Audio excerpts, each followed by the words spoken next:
Good evening, and welcome to the 2016 Preliminary State Representative Candidate Debate Forum. My name is Suzanne Morreale-Lieber.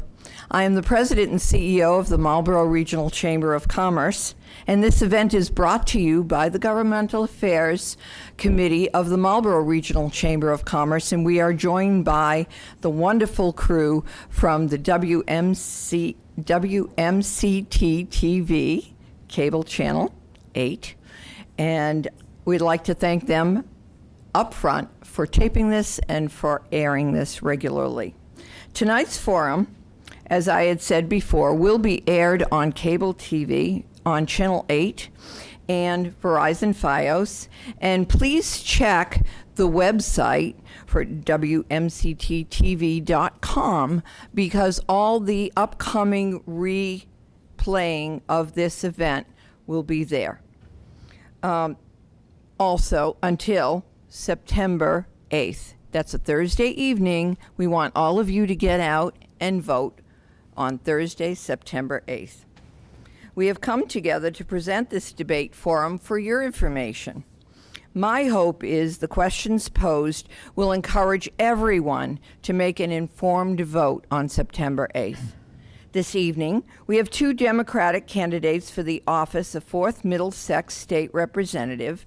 They are incumbent State Representative Danielle Gregoire and City Councilor Michael Ossing. We are honored to have panelists this evening asking our questions. They are Bonnie Adams, Managing Editor for the Community Advocate, Richard Lodge, Editor-in-Chief for the Metro West Daily News, and Fred Brewitt from Brewitt and Domke, who is representing the Governmental Affairs Committee for the Marlborough Regional Chamber of Commerce. Our official timekeeper for this evening is Karen Callahan from Adventures Online. Thank you very much, all of you, ahead of time. The ground rules for the forum. Each candidate will open with an opening statement of 1 minute, according to the number they chose earlier, followed by questions from the panel in rotation. Each candidate will have 1 minute response time. The candidates will then have an opportunity to ask his or her opponent at least 2 questions, time permitting, with a 30-second rebuttal. The forum will conclude with each candidate giving a 2-minute closing, also according to their number chosen earlier. I would like to thank the audience in advance for practicing courteous behavior and to all involved, and for turning off their cell phones because we are live on cable TV. All righty. Now, according to our draw this evening, Michael Ossing, you drew number 1. You can open first. Thank you. Sue. Hello, my name is Michael Ossing, and I'm running for your state representative. I'm running because I believe my experience, education, and passion for a government that solves problems will ensure that the district and the Commonwealth prospers and plans for in the future. I'm 57 years old and lived in Marlborough for 55 years. I've been married to my lovely wife, Linda, for 26 years. We have 2 wonderful children, Kaylin, age 25, and Cameron, age 24. I graduated from the Marlborough Public School System and received my Bachelor of Science degree in Nuclear Engineering from the University of Lowell. I have recently retired after 35 years at the Seabrook Station Nuclear Power Plant. I'm currently serving my 17th year as your City Councilor at large, the last 10 years serving as the Finance Committee Chairman, and have successfully guided the city to one of the most financially sound cities in the Commonwealth. This was accomplished while working full-time at Seabrook Station. I will use both my private sector and public sector skills to be an effective and influential state representative. Thank you very much. Danielle? Good evening, Sue. Thank you to you and to everyone who worked to put this forum on together tonight. I look forward to the dialogue, and I look forward to the exchange of ideas and the discussion of our accomplishments and our plans for the future. Sue said, my name is Danielle Gregoire, and I'm proud to serve as the state representative for the 4th Middlesex District. It's been a hugely successful legislative session for Marlborough, Northborough, and Westborough, and I look forward to discussing details on that later this evening. As I crisscross the district, going from veterans clubs and senior centers to community events, It's been made more clear to me than ever that these 3 communities serve as models for the rest of the Commonwealth in job creation, housing, continued economic growth, and so many other areas. Here in Massachusetts, we're fortunate to be in a unique position of leading the nation on so many issues. The legislature, working in a bipartisan fashion with the Baker administration, leads on combating the opiate crisis, veteran services, healthcare, and civil rights, just to name a few. We've come together and we lead the nation in financial recovery. We have a AA+ bond rating, the lowest unemployment rate in the nation, the highest minimum wage, and we recently enacted successful economic development, energy, and municipal modernization legislation. Thank you again for the opportunity to discuss these issues with you tonight, and I look forward to our talk. Thank you. We will start with Richard Lodge asking the first question, and please be aware you have a 1-minute response time. The questions will go to both of you to answer. Thank you, Suzanne, and thank you for inviting us. Welcome. My question is first to Representative Gregoire. In an editorial board meeting with the Daily News, you described yourself and Michael Ossing as conservative on fiscal issues. What is the evidence of that fiscal conservatism in your case? So certainly in my case, and it's good to see you again so soon. In my case, the votes are the proof. I've voted relatively consistently against tax increases, as well as in favor of measures that continue to put us at #1 in the country as far as our bond rating and our ability to borrow money as a state. And it's something that I'm really proud of, and it's something that I look forward to continuing as we move forward. We've had the ability to make record investment in the Commonwealth without any new taxes over the last several years, and I think that that puts Massachusetts on the right path. Thank you. Okay, thank you. And Mr. Ossing, also in an editorial board meeting with the Daily News, you described yourself as fiscally conservative. And I'm wondering what the evidence of that would be in your case.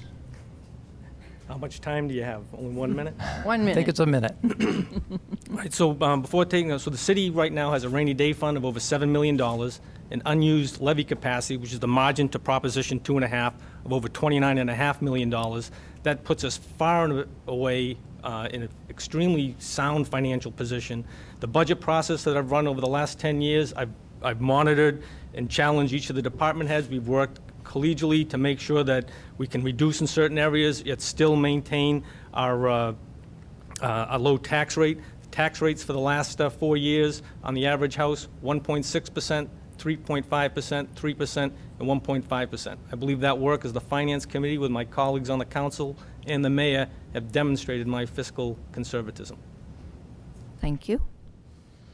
Bonnie, Okay. could you ask questions of both? Okay. Good evening.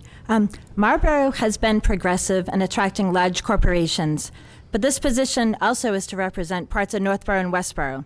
How do you, or will you, fairly advocate for those 2 towns to also move forward, particularly as they don't have the resources of the Marlborough Economic Development Corporation behind them? Thank you, Bonnie. That's a great question, and I actually have really great working relationships with the government in both the town of Northborough and Westborough. And a couple of examples of that, we've passed numerous pieces of home rule legislation for both towns over the last few years. Most recently on Monday, we just engrossed a new bill in the House to give 22 new liquor licenses to the town of Westborough in a 3-year phase-in that will allow them to continue their economic development. And we're also working with the Massachusetts Life Sciences Center to repurpose the AstraZeneca building, which will be empty at the end of the year, as AstraZeneca has announced it will cease its operations there. In Northborough, obviously Northborough Crossing is bringing a lot of economic development to that area, and the town of Northborough and I have a great working relationship as far as bringing their home rules to fruition, as well as getting them opportunities to access grant money for transportation, roads, bridges, schools. It's been really successful in all 3 communities. Thank you. I think the biggest challenge we have right now in Northborough is their waste treatment facility. Right now, they currently are using the Marlborough Westerly treatment plant. Marlborough spent a significant amount of money to upgrade both the Westerly and Easterly treatment plants in order for Northborough to participate and continue to use those and make sure that their ongoing growth continues. They need to settle up with the city of Marlborough, which I would work with the city and the town of Northborough to make sure that happens, because as you've seen in the Olympics, if you don't have your infrastructure set, you're not going to make it far. And that's one of the attractive things in Marlborough is we have a sound infrastructure, and that same thing needs to apply for Northborough as well as Westborough. Thank you. Fred Brewer? Thank you for being here. Which of the following do you feel requires the most focus in the three communities and the rest of the larger scale for Massachusetts? Economic issues, political issues, environmental issues, educational issues, and security issues. 5 items. Sure. So I think economic issues drive all of the rest of those issues. They drive our ability to educate our children by investing in our education system. They drive our ability to protect our environment and further investment in things like a water treatment plant and renewable energy resources. So I think our focus on the economy has made it more productive for all of the rest of those issues. I'm sure. Can you repeat them for me, Fred? I'm sorry. Certainly. Political issues, environmental, educational, security. And that's the one thing I did want to touch on. So here in Massachusetts, we have a very unique relationship. We have a bipartisan coalition in the legislature. We work hand in hand with Republicans and Democrats to make sure we get legislation through. We work with our Republican governor on numerous issues, including the municipal modernization bill, which was a priority of his that we were able to successfully pass. So we're very cordial to one another here in Massachusetts, and that's how we get things done, and that's why we're leading the nation on so many of these areas. Thank you. Michael? So Do you want to repeat the question? Or? Certainly. Which of the following do you feel requires the most focus in the three communities and the rest of Massachusetts? Economic issues, political issues, environmental issues, educational, and security. as I would run in the city side, the economic or fiscal health of any community drives your ability to tackle education, security, political type issues. So you have to have sound financial policies, know where your money is. It's no different than your own checkbook at home. If you know how much money you have, you can then decide what you want to spend for, whether it's an upgrade to your water heater, go on vacation, go out to eat. Same thing on the city side. You have to control your economic issues so that you know, and then you can plan for what type of issues, whether it's schools, environmental, and we're doing that here in Marlborough. We're planning for a new school, richer school system, and we can only do that because we've set up the financial system such that we can do it without overburdening the taxpayers. Thank you very much. Now, our next group of questions. Bonnie, would you please ask the question first? Many local officials, including in Northborough, have been very vocal with their frustrations regarding the issue of prevailing wages. What is your opinion on this issue? We have worked with the town of Northborough over the last few years to file a piece of legislation on their behalf that would ease some of the burdens for them as far as that goes. It hasn't been successful, I think, largely because the bill is local only to Northborough, and I think it's an issue that we do need to tackle on a statewide level. Obviously, we support a living wage, and I support the ability of folks to earn a decent living so that they can raise their families. However, I think sometimes the communities are hamstrung by these strict rules, which is why I've also advocated for a decrease in regulation that makes things harder for cities and towns as well as businesses. But I definitely think the Northborough bill is a stepping stone to something that we need to do to look at it on the entire statewide level.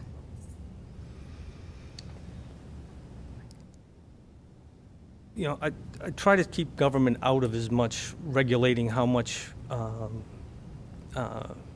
wages should be set. I believe the free economy drives its best. We set these wages at too high of a price, and then we knock the small businesses out of business. And so I'm not going to support items that are going to mandate that a wage has to be set at a certain level for a particular town. I wouldn't be as supportive of that.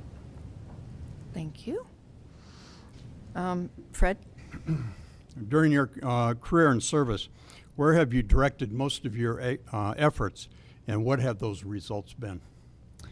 So I have a wide variety of issues that I work on in the legislature, and it's largely driven by geography, by the communities we come from, and by our committee assignments. So this session I've been I was named the vice chair of the education committee, so I've worked a lot on education policy as far as potential increases in the cap on charter schools, which we talked about this afternoon at the Daily News, the Common Core curriculum, the revamped MCAS, a lot of education issues over the last year and a half or so. An issue that's near and dear to my heart has always been developmental disabilities and autism and folks that receive services for those sorts of things, and how we can better serve the increasing number of families that are dealing with autism. On the Committee on Financial Services this year, I dealt a lot with insurance issues and disparities between insurance coverage for men and women. And the list really goes on and on and on. It's a wide variety of issues. I'm on the Committee on Labor and Workforce Development. We passed a bill this year to require equal pay for equal work. And it's just been a tremendously successful session. Obviously, from the council side, since you're not going to want to hear what I do on the nuclear side of the world. We probably wouldn't understand it. Thanks, Danielle. So I think one of the hallmark things that I think I was successful working with the councils was balancing the books on time. And that was closing the books in order to get free cash certified so we can make intelligent decisions when it comes to setting the tax rate. That setting that policy up set Marlborough up, I believe, in a financially sound position to make excellent financial decisions moving forward. And it just was something there was no discipline in, and we set up that discipline, and it worked very effectively. Second one was setting up the OPEB, other post-employment benefits. This is a liability that every city and town has, and if you don't start setting up and saving the money now, which we did, we set up a trust, we've got about $5 million set aside, potential $111 million liability. We start setting that up now. It's not an attractive one. No one likes to talk about it because it's a liability to the city, but putting that work in now is going to pay dividends for the residents of Marlborough well into the future. Okay, thank you. And last but not least, Richard? Thank you. This week, the governor highlighted the continuing problem of homeless families in Massachusetts. Marlborough's had a significant number of those families living in local hotels and motels in the past. What can the legislature do to solve that problem, and can it be solved? So we also talked about this earlier today, and I appreciate the opportunity to bring it to the larger forum. I think what obviously needs to be done is more investment in programs like RAF, rental aid to families in transition, as well as the creation of more low and moderate income housing. So we have a preventive effort going on to try to prevent people from coming into homelessness in the first place. Once they are homeless, obviously we have to shelter them. And unfortunately, because our shelters are full and we haven't created enough housing stock, the hotels and motels have been a solution that isn't adequate. And I think that we talked about it during political times. The former lieutenant governor worked a lot on it, was able to all but eradicate the use of those hotels and motels. And now that the governor's put the focus back on, I hope what we can do is make some investment into some of those programs to get the families out of the hotels and motels, because they don't want to be there either. It's not a good situation for them. So every problem has a solution. It's how much effort and time you want to put in to figure out that solution. I mean, it requires resources, policy making, and that'll all take time. I mean, if we want to encourage folks to get back to work, to earn an income, to become part of the tax system, to make a salary so that they can pay their bills, find places to live, and then having places to homeless shelters, whether it's dedicated in certain cities or towns, you have to have something set up so you have that safety net so that people don't fall out into hard time and are not have some place to live. Thank you. Thank you. Bonnie? Okay. Mass pike tolls are due to expire in 2017, but some state officials are advocating for them to continue and say the monies could be used to pay for infrastructure needs. What is your view on this? Are you talking about tolls on the Western Turnpike? Yes. Okay. So the tolls on the Western Turnpike were due to be taken down years ago, and they extended it because they said once the road was paid for, they would take the tolls down on the Western Turnpike. My colleagues from the western part of the state actually prefer to have those tolls there because it gives them a way to pay for their part of the road. Obviously, in the eastern part of the state, we're going to all electronic tolling later this year. And Massachusetts is in a different place where we need the money for the roads. Is it ideal? No. The Metro West residents pay an overwhelming burden, and those are our constituents. Those are the people we're advocating for. So it's not fair the way the tolls are set up. I've advocated for border tolls with New Hampshire as well as another way to try to gain revenue. but we're going to go to the all-electronic tolling. It'll at least make it easier for the residents who have to pay the tolls. So I understand we're going to the electronic tolls, but the tolls were supposed to be come down when the bonds were paid. There was, you can argue the rules that they put in to say good repair of the roads, but ultimately my position is the tolls should come down and we should not be paying for tolls on the Mass Turnpike. Thank you. Okay, Fred, this is your One of the third things that's question. near and dear to my heart is when you talk about tolls, I came from the West Coast, and they did, when the bridges were paid for, the tolls came down. Anyway, I hear a lot from government people on what they can spend money on, but I don't hear very many things about how can they cut some of the waste and excess money that's out there. And I realize there isn't a line item that says there's a lot of waste and you can't take it out that way. But what are some of the things that government could do to address the wasteful spending that does go on? So over the past several years, in both the Patrick and the Baker administration, there has been a concerted effort to try to eliminate as much waste as possible. We did an overhaul at the DCF and at the DTA last session, which streamlined a lot of the processes there and was able to save the taxpayers a significant amount of money. One change that I have always advocated for and will continue to advocate for, and I think the Baker administration might be the right place for this to happen, is the streamlining of the Department of Health and Human Services. It's 18 secretariats under one organization. It's too many. A lot of people are multi-involved in a lot of those organizations. They need one point of entry, one contact person, one caseworker. So it streamlines the process for the constituent, and it streamlines the amount of people that are working there. So there has been a concerted effort to address some of that, and I think it will continue with, a complete overhaul of how we look at government, and additionally the changes that have been made to the open checkbook, which is the state's online website where everyone can look and see exactly how all of this money is being spent. So no different than the city. I mean, we started in just by department, taking a little bit away and finding out where things weren't being spent, basically challenging the line items. I think there was a missed opportunity by the legislature this year. The governor proposed 109 reductions to the budget. All 109 got overridden and none of them passed. And so those type of small cuts in various departments, because then it takes the pressure off the legislature, because the governor made the cut, but the legislature voted to reinstate those cuts and not approve them. So you have to start by taking little bits away based on where they perform. And I believe our department heads are smart, they know how to work, and we challenged them in Marlborough, and they were extremely successful to rein in the budget and work according to the money that was provided to them. There's no reason why that same mentality can't work at the State House. Thank you. And Richard, your third question. Just a simple question. I'm not sure whether the answer is simple. What did the legislature fail to accomplish this year that you would try to remedy as a state representative? Is that for me or just for Mike? I'll Yeah. start.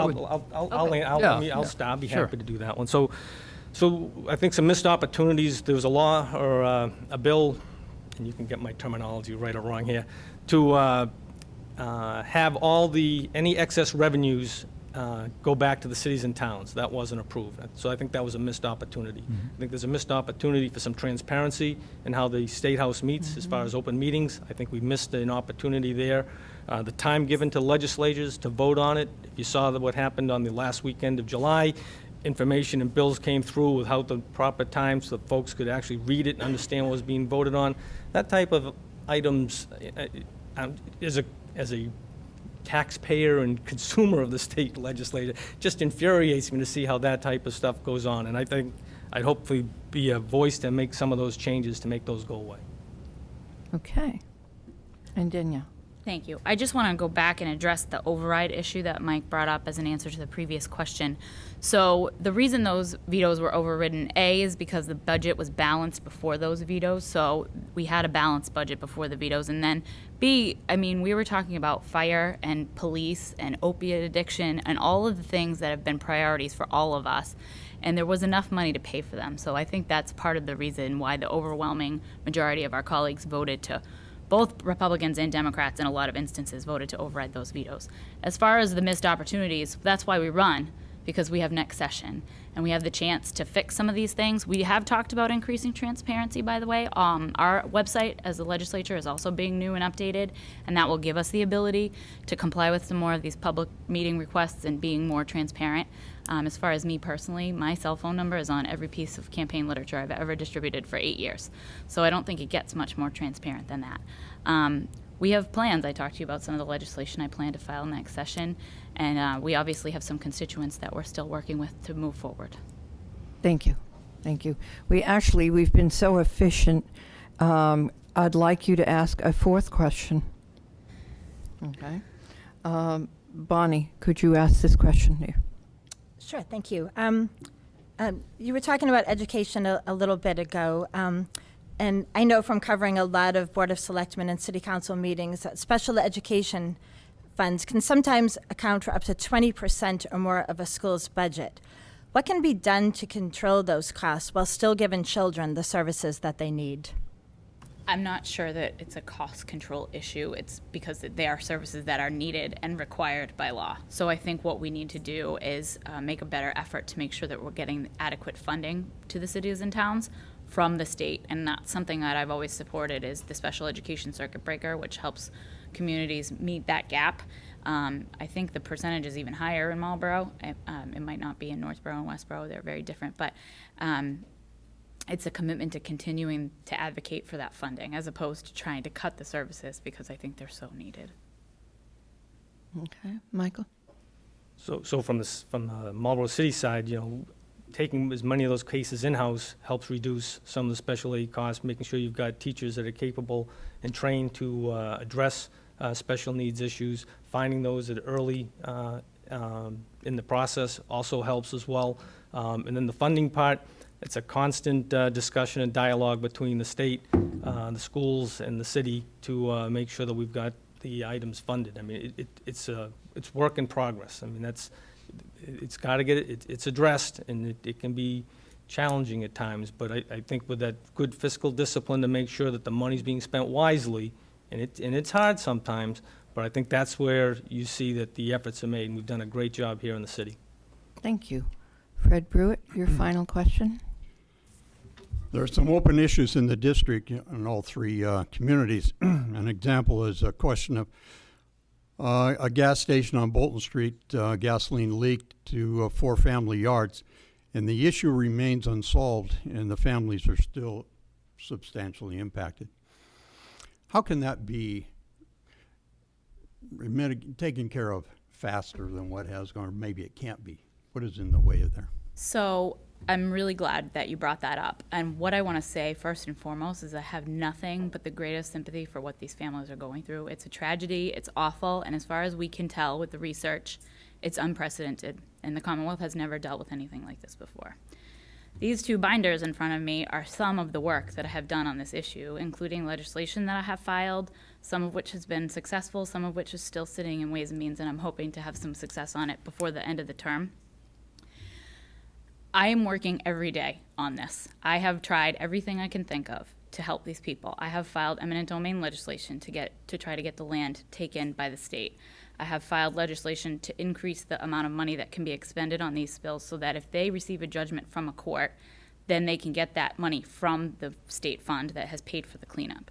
I have filed legislation so that they don't have to get a judgment from the court to get the money from the state that I was able to set aside for them. I have had conversations with every person that I can think of, and I am trying everything. I think about it when I wake up in the morning, I think about it when I go to bed at night, and I really want to help these people, and I'm doing everything I can to get it done. And I understand their frustration. Michael? There again, every problem has a solution. The skill set that I believe I bring is to meet, with not only the victims of the spill, but working with the legislator to get stuff done. And to get that done is to put together some type of weekly or monthly communication to show how things are moving. Because I think what gets lost is, well, there's a bill filed and then it gets lost somewhere. I think the advocacy of what the state rep should be doing is out there making sure what's the status, how does it change, make sure that they keep the people that are impacted informed, because I mean that's to me that's what we're supposed to be doing. That's our job. That bottom binder is my emails to and from the families. Okay. Thank you. Impressive. And Richard, do you have one more question? Sure. Then Governor Deval Patrick proposed and advocated for a bond bill that would have set aside quite a bit of money over a 10-year period to help to repair and update the infrastructure, the crumbling bridges that do exist in a lot of parts of Massachusetts, and the roads. That bond bill was scuttled. Do you think we have an infrastructure problem? And if so, what can the House in particular do about that? I just want to point out that that bond bill failed because it came with a 19-cent gas tax increase that That's I correct. opposed. Okay. And obviously we have an infrastructure problem that I've been knocking doors every day for the last few months now on this campaign, and this roads in this city and in some of the surrounding towns are not in good condition.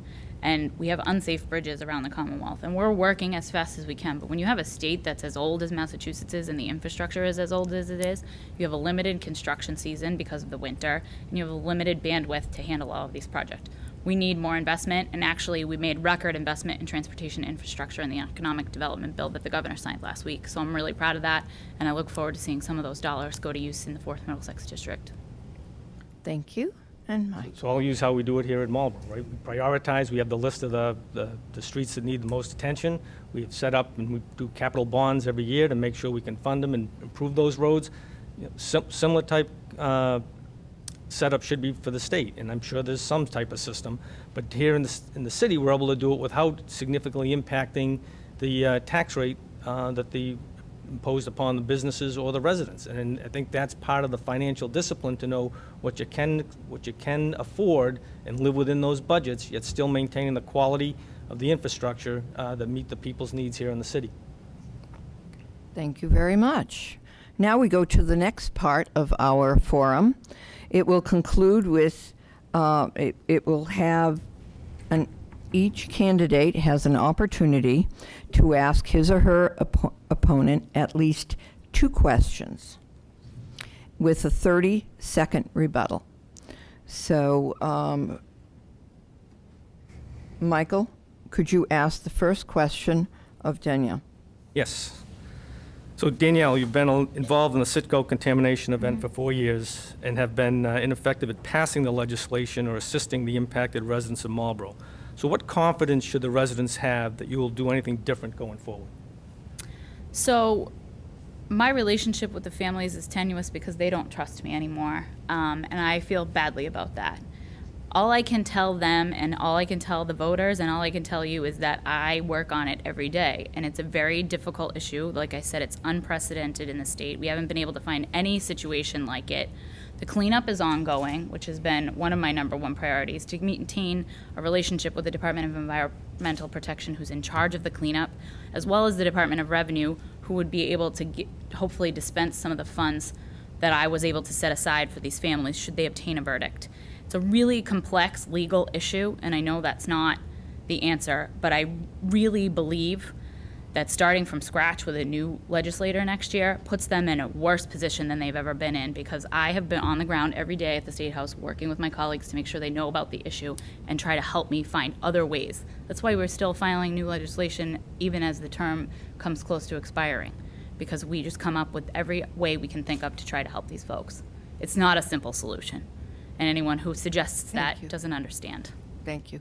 And Michael, you have a 30-second rebuttal. Yeah, no, I won't argue that it's not a simple one. I believe the skill set that I would bring, be able to get the legislature and colleagues, not only in the DEP, but the legislature to put some type of activity to prioritize it from what is the weekly status. I mean, I think what gets lost is things get put into the legislature and you don't hear about them for months at a time.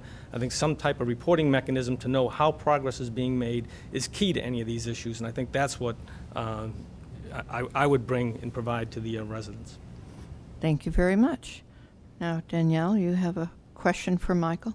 Sure. So we've heard a lot about your financial success in the city of Marlborough, and I have nothing but the utmost respect for you and what you've been able to accomplish here. However, as a freshman legislator, you would not have the opportunity to sit on the Ways and Means Committee that would oversee the budget and the process and the financial decision-making. So I'd like to know what some of your other priorities would be as a legislator. So that's a great question. So just like I don't sit on the Urban Affairs Committee in Marlborough, I still get to influence how the committees works. I get to attend the meetings, I get to attend the subcommittees, I get to influence and make, comments to show where I think things can be made. So you do have an opportunity. Just because you're not on the committee doesn't mean you don't have a voice on the committee. And I believe that same energy and effort that I put into the fiscal discipline in the city of Marlborough, I'll bring that same fiscal discipline to the State House.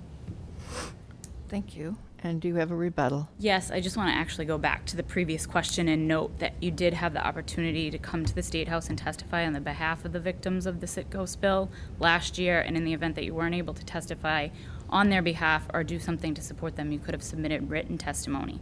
So other city councilors have been involved in this issue, especially other councilors at large, for the entire time that it's been going on. And I just want to say that you've had that opportunity as well, and you haven't stepped up yet either. Thank you. Okay, next question will be from Danielle Gregoire to Michael Ossing. So I want to ask, because you spoke a lot about the property tax rate and the success that Marlborough has had with that. I'm hoping you could speak a little more to that, because on Tuesday, or Monday rather, I was at a door with a constituent whose property tax bills have gone up 200% in the last 12 years. And he's retired and his wife is retired, and they're afraid that they're not going to be able to maintain their home and that they might have to move. So I'm hoping you can speak a little bit to maybe how some houses are valued at different ways than others, and how that determination is made, and why some people are punished almost. Absolutely. And I'll start by saying, one, no one's punished. The properties in the city of Marlborough are reevaluated every 3 years. They're assessed just like anything else. The value of the city has gone from $2.3 million when I started in the year 2000 to over $4.8 billion now. I mean, the value of the property's gone up. Your tax rate, the rate has been the same, but no one cares about the rate. People care about what they pay. So, to say that they're, an individual's house, we know some years condos go up, some years industrial facilities go up, but the average house in the city of Marlborough, the last 4 years, has been 1.5%, 3.5%, 3%, and 1.6%. I mean, it's out there. That's if they're valued, did they add something to their house? I mean, we don't. I can't ask for that specific request. I'd be happy to look into it if someone wants to show me. But I'm extremely proud of the tax rate here in the city of Marlborough. Do you have a rebuttal for 30 seconds? I'll get you his contact information. All right, thanks, Danielle. That's it? Mm-hmm. Thank you. Okay. And Michael, can you ask your second question, please? Sure. With 3 terms, 6 years as a rep and numerous years as a legislative aide, you have spent the majority of your working life in the State House. With that experience, why are you not more influential and effective leader amongst your peers? I don't think I'm not an influential leader. I think I have a lot of great relationships with high-ranking members of leadership. We have been able to work on legislation together. I was instrumental in a large piece of the regulation on transportation networking companies this year because I was tasked with that by the chairman of the committee. I don't think there's any truth to that statement. And I've been able to pass bill after bill after bill for the 3 communities that I represent, as well as be an influential part of the decision-making on bills on education and all of the other committees that I serve on. Do you have a rebuttal? I just think that the work and the ability to report on the Citgo spill is, to keep the residents and folks updated in the community, I think is a missed opportunity of where you could influence and use that power of a 3-term representative to make things move quicker in the State House. Thank you very much. Very informative. And the forum now will conclude with each candidate giving a 2-minute closing, also according to the number they chose earlier. And let's see. Danielle Gregoire, you go first, please. Thanks again, Sue. The late, great Democratic senator from the Commonwealth, Edward M. Kennedy, once said, "The work goes on, the cause endures, the hope still lives, and the dream shall never die." In this election, voters have a choice between a state legislator with proven accomplishments, bipartisan cooperation, and momentum for the future, and a candidate who would have to start from scratch should he prevail. My opponent, for whom I have a tremendous amount of respect, has had the opportunity to accomplish some or all of the goals he has laid out here this evening in his 17 years on the City Council, but he hasn't done a lot of them. For my opponent, this race is not about the residents and what they want and what they need. It is about a lifelong goal to be in the office of state representative. For him, it's about a title. For me, it's about the service. We have heard tonight the stark contrast between what has been done by me and what might be done eventually by my opponent. We're similar on the issues, and we share a love of this community that we call home. That's not enough. You deserve a state rep whose sole purpose is to do the work of the residents of Marlborough, Northborough, and Westborough, and who's been successful doing it in the past. This session, we passed an on-time balanced budget, significantly increasing local aid and education funding, a record number of transportation dollars for the 4th Middlesex, a host of local bills that help government function more effectively, a bill requiring equal pay for equal work, mental health and substance abuse legislation, and dollars to address the opiate crisis, an economic development bill that will continue our infrastructure investments and job creation. The choice is simple: experience or a blank slate. We have momentum going into next session. We have ideas, we have legislation, and we have success on which to build. You deserve a representative who makes district priorities their priorities. I ask you to stand with me and keep Massachusetts moving forward, and I humbly ask for your support on Thursday, September 8th. Thank you. And Michael Ossing. Thank you, Sue. So I'm an engineer by profession. For over 35 years, I've been solving problems in the workplace, problems involving local, state, and federal people. I will apply these same problem-solving skills that I have developed in the private sector to my work as your state representative. For 17 years as your counselor at large, you've seen these skills in action. You've seen how I prepare for meetings, discuss, debate issues on the council floor. You've seen my ability to lead and drive issues to completion. I have the ability to work with my peers to reach consensus on issues and have made Marlborough a great place to live and raise a family. As chairman of finance, I have successfully worked with my colleagues to build a rainy day fund of over $7 million, unused levy capacity of over $29 million, and the bottom line, the city is in excellent financial shape, and I'll use these same skills as your state rep. As your state rep, I'll use my private sector and public sector skills to work on the following: fiscal discipline, energy policy, compensation for individuals impacted by the Citgo gasoline spill, change rules for transparency and open meetings in the State House, term limits for representatives. And finally, accountability. I'll issue monthly reports detailing what actions I have taken and how I voted and why. I offer the citizens of the 4th Middlesex District a representative that is independent. I've accepted no money from individuals or special interest groups. I've used my money to run the campaign, not yours. Your money belongs in your pocket. This enables me to focus my energies on what is in the best interest of the 4th Middlesex District and not returning political favors or debts. Finally, you have the opportunity to change how you are represented in the State House. You have a choice between an engineer or a lawyer, a choice between an effective city councilor or a representative you have rarely seen debate an issue on the House floor, a choice between an individual with 35 years private sector experience or an individual with just State House experience. I'll serve my term as your state representative with energy, effort, and enthusiasm.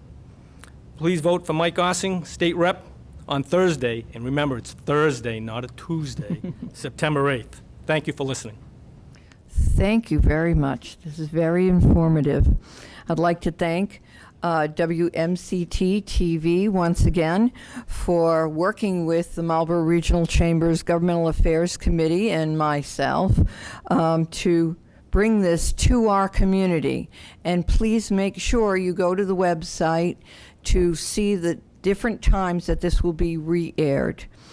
I'd also like to thank our panelists, Richard Lodge from the Metro West Daily News, Bonnie Adams from Community Advocate, and Fred Brewitt from Brewitt and Domke representing the Chamber. Also, and most thanks go to our timekeeper, Karen Callahan, Adventures Online. You at home don't see her, but she's keeping us on the straight and narrow and keeping all the answers within their allotted time. And most of all, I would like to thank our candidates, State Representative Danielle Gregoire, Councilor Michael Ossing. Thank you for wanting to represent us and to bring our community up to the next level. And for all of you, thank you for being courteous and being here, supporting everyone doing this public's work. Voting's not a privilege. Voting is not only the privilege, it is your responsibility. Every one of you, I want you to come out and vote on Thursday, September 8th for your candidate of choice. And thank you for working with us. Good night.